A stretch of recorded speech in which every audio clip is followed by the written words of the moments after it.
সুপ্রিয় দর্শক শ্রোতা, আমার এই ইউটিউব চ্যানেলটি এই মুহূর্তে যারা দেখছেন শুনছেন, সবার প্রতি আমার সালাম, আসসালামু আলাইকুম। সকলের প্রতি আমার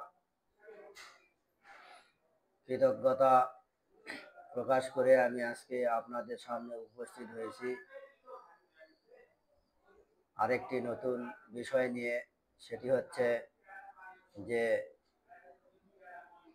ওসিয়ত বা উইল নামা দলিল বাতিল করা যায় কিনা, এ বিষয়ে আপনাদের সামনে আমি উপস্থিত হয়েছি। সেই সাথে আমার ইউটিউব চ্যানেলটি সাবস্ক্রাইবার করবেন, কমেন্ট করবেন, শেয়ার করবেন এবং আপনি আমার আলোচনাটুকু মনোযোগ দিয়ে শুনবেন। সেই সাথে আমার আশা থাকবে যে আমার এই বাণী শুনে অবশ্যই আপনারা উপকৃত হইবেন যে একজন ওসিয়তকারী তার সম্পত্তি কতটুকু সম্পদ ওসিয়ত বা উইল করা যায়, দাতা নিজেই উক্ত দলিলটি বাতিল করতে পারবেন কিনা, এবং সেক্ষেত্রে ওসিয়ত গ্রহণকারী বা ওসিয়ত গ্রহণকারীদের মধ্যে বা ওয়ারিশের মধ্যে, যে ওয়ারিশের মধ্যে ওসিয়ত করিয়াছেন তাদের মধ্যে সুষম বন্টন বা সম বন্টন হয়েছে কিনা, ওয়ারিশ গুণ সন্তুষ্ট রয়েছে কিনা, এ বিষয়ে আমি আজকে আপনাদের সামনে আলোচনা করব। অবশ্যই আপনারা মনোযোগ দিয়ে শুনবেন। সেই সাথে ওসিয়ত বা উইলনামা দলিল কিভাবে করা যায়। প্রথমত নিয়মটা হচ্ছে যে ওসিয়তনামা দলিল দাতার মোট সম্পত্তি থেকে 1/3 সম্পত্তি ওসিয়ত করতে পারবে। অবশিষ্ট সম্পত্তি ওয়ারিশ গুণের মধ্যে রেখে গিয়ে মৃত্যুবরণ করবেন। 1/3 সম্পত্তি ওসিয়ত করার পর যে সম্পত্তি থাকবে ওয়ারিশ গুণের মধ্যে বিলি বন্টন করে নেবেন এবং উক্ত সম্পত্তিটি আপনারা যদি মনে করেন যে ওয়ারিশের মধ্যে ওসিয়তকারী এবং ওসিয়ত গ্রহণকারী যদি মনে করেন যে এই ওসিয়তে অসঙ্গতিপূর্ণ কিছু ত্রুটি রয়েছে, ইহা আমরা সম্পূর্ণ মানি না, বা অস্পষ্ট ওসিয়তনামা দলিল বা ওসিয়তনামা দলিল উইল ডিড, সেক্ষেত্রে কি করণীয় রয়েছে, দাতার কি ক্ষমতা রয়েছে। প্রথমত ওসিয়তকারী তার মোট সম্পত্তি থেকে 1/3 সম্পত্তি ওসিয়ত করতে পারবে। দ্বিতীয়ত ওসিয়তকারী জীবিত থাকা অবস্থায় ওসিয়ত কার্যকর হয় না। ওসিয়ত তখনই কার্যকর হয় দাতা বা ওসিয়তকারীর মৃত্যুবরণ করার পর ওসিয়ত কার্যকর বা বলবৎ হয়। এই মৃত্যুবরণ করার আগ পর্যন্ত ওসিয়তকারীর ক্ষমতা তার নিজ হাতেই রয়ে যায়। যেমন ওসিয়তকারী ওসিয়ত করার পর যদি মনে করেন ওয়ারিশ গুণের মধ্যে ওসিয়ত করেছি কিন্তু এখন আর ওসিয়ত রাখবো না, সেক্ষেত্রে উক্ত দলিল দাতা নিজেই বাতিল করতে পারবেন। দাতা দলিল বাতিল করার 2টি পন্থা রয়েছে। একটি পন্থা হলো সাব রেজিস্ট্রার কার্যালয়ে রদরহিত বাতিলকরণ দলিলের জন্য আবেদন করতে পারবেন। দ্বিতীয়ত হলো ওসিয়তকারীর যে দলিল রেজিস্ট্রি করিয়াছেন ওই দলিলের সম্পত্তি থেকে কিছু অংশ অন্যত্র বিক্রি করে দিলে ওসিয়ত দলিলটি আপনা আপনি বিনষ্ট বা বাতিল হয়ে যায়। তৃতীয়ত হচ্ছে ওসিয়তকারীর মোট সম্পত্তি থেকে 1/3 সম্পত্তি ওসিয়ত না করে যদি ওয়ারিশ গুণের মধ্যে সুষম বন্টন না করে, আমাদের সমাজে যেরকম রয়েছে মেয়েদেরকে সম্পত্তি দিতে চায় না, মেয়েরা যে যতটুকু সম্পত্তি প্রাপ্য সেখানে দলিল লেখক বা বিভিন্ন মাধ্যমের মারফতে উক্ত দলিলটিতে মেয়েদের বা অন্য ছেলেদের ওসিয়তকারী দলিলটিতে কাউকে দিয়েছেন বেশি অংশ, কাউকে দিয়েছেন ন্যূনতম সামান্য অংশ, যেমন 1 শতক 2 শতক, দলিল লেখক বা অন্যান্য মাধ্যমেরা বলে থাকে উক্ত সম্পত্তিটি বা উক্ত ওসিয়তনামা দলিলটি টিকিয়ে রাখার জন্য প্রত্যেক ওয়ারিশগণকে কিছু না কিছু সম্পত্তি ওসিয়ত করতে হবে, কিন্তু ইহা দলিলটি অসঙ্গতিপূর্ণ দলিল বলিয়া বিবেচিত হইবে। সেক্ষেত্রে ওয়ারিশগণের এই দলিল ওয়ারিশগণ যদি মনে করে এই দলিলটি আমরা মানি না এবং এই দলিলটি অসঙ্গতিপূর্ণ, এই দলিল বাতিল করা প্রয়োজন, আমরা ওয়ারিশগণের মধ্যে আলোচনা করিয়া অবশ্যই এই ওসিয়তনামা দলিলটি বাতিল করা যায় কিনা সেই জন্য আপনাকে অবশ্যই আইনের আশ্রয় গ্রহণ করতে হবে।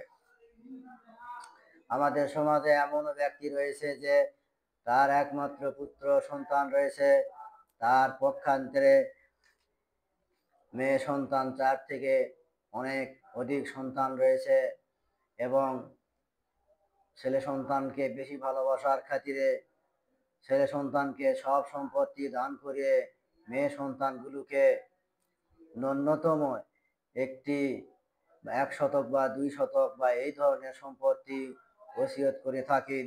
সব সম্পত্তি তার ভাইকে ওসিয়ত বলে মালিক করে দেন। ইহা উক্ত ওসিয়ত দলিলের একটি প্রধান অসঙ্গতিপূর্ণ বিষয়। দ্বিতীয়ত হচ্ছে যে এমনও আছে যে ওসিয়তকারী দলিলটি তার ওয়ারিশগণের মধ্যে সুষম বিলিবন্টন না করে থাকেন, তাহলে ওসিয়ত অবশ্যই বাতিলযোগ্য।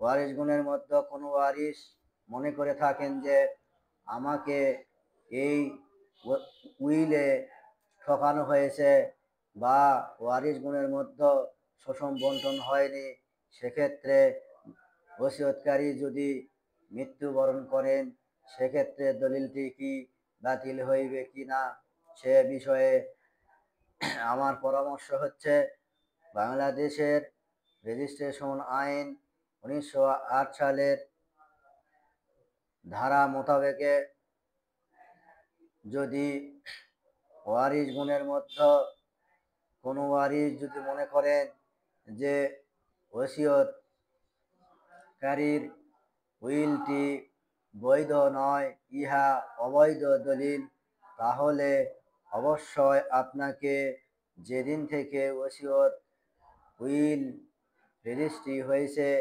সেই দিন থেকে 75 বছরের মধ্যে ওয়ারিশগণ উক্ত দলিলটি বাতিল করার জন্য আবেদন করতে পারবেন। আপনি এই আবেদন করার জন্য সূক্ষ্ম যুক্তি সঙ্গত আইন দিয়ে আপনাকে অবশ্যই কোর্টের দ্বারস্থ হয়ে ইহা ওসিয়ত বা উইলনামা দলিল বাতিল করার জন্য মামলা করতে হবে। এই মামলাতে আপনার যুক্তি তর্ক এবং জজ সাহেব অবশ্যই আপনার যুক্তি তর্ক আপনার পক্ষে হয়ে থাকলে অবশ্যই আপনার দলিলটি আপনি এই উইল নামা দলিলটি বাতিল হইবে। কারণ ইহা ওসিয়ত নামা দলিলটি 1/3 সম্পত্তি দান করতে হবে বা ওসিয়ত করতে হবে। এই সম্পত্তিতে ওয়ারিশগণ তাদের বিক্রয়, দান, সর্বময় কার্যক্রম পরিচালনা করতে পারবে। সেই সাথে আপনাদের ওয়ারিশগণের মধ্যে ভাই বা বোন যার অংশ বেশি, যাকে বেশি অংশ দিয়েছে বা দলিলের সব অংশই দিয়েছে, অন্য ওয়ারিশগণকে 1 শতক 2 শতক বা ন্যূনতম সম্পত্তি উইল করেছেন, আপনার বিপক্ষ ওই ওয়ারিশ আপনার কোর্টে যুক্তিতর্ক তুলে ধরবেন। সেই সঙ্গে আপনি ন্যায়সঙ্গত যুক্তি তর্ক উপস্থাপন করিলে এবং দলিলাদি প্রমাণাদি উপস্থাপন করলে এই আইনে উইল বা ওসিয়ত দলিল বাতিল করা যায়। ওসিয়তকারী মারা গেলেও উক্ত দলিলটি বা উক্ত উইলটি বাতিল করা সম্ভব। আমি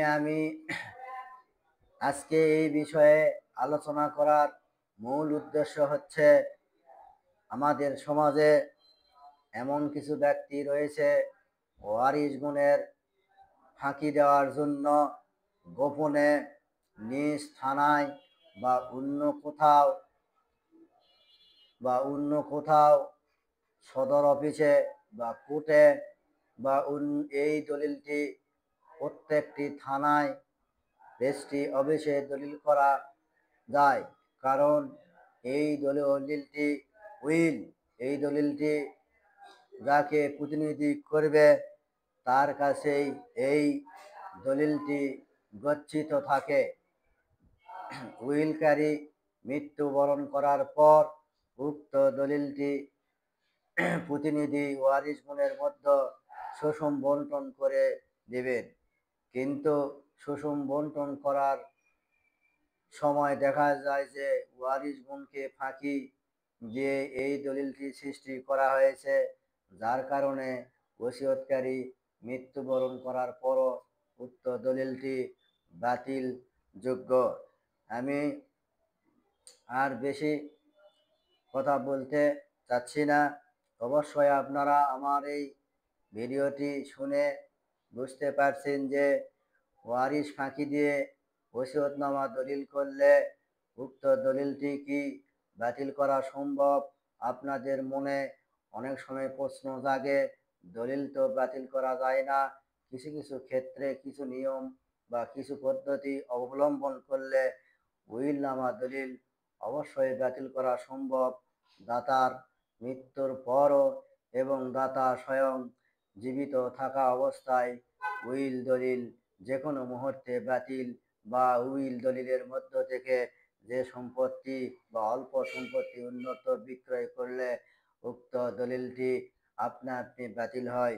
আমার এই চ্যানেলটি দেখে অবশ্যই আপনারা উপকৃত হইবেন এবং আমার চ্যানেলটি অবশ্যই সাবস্ক্রাইবার করবেন। সেই সাথে আর কথা বলতে আমি চাচ্ছি না। সেই সাথে আজকে আমি আপনাদের সামনে থেকে বিদায় নিচ্ছি। সকলের সুস্থ দীর্ঘ আয়ু কামনা করে সবার কাছ থেকে আমি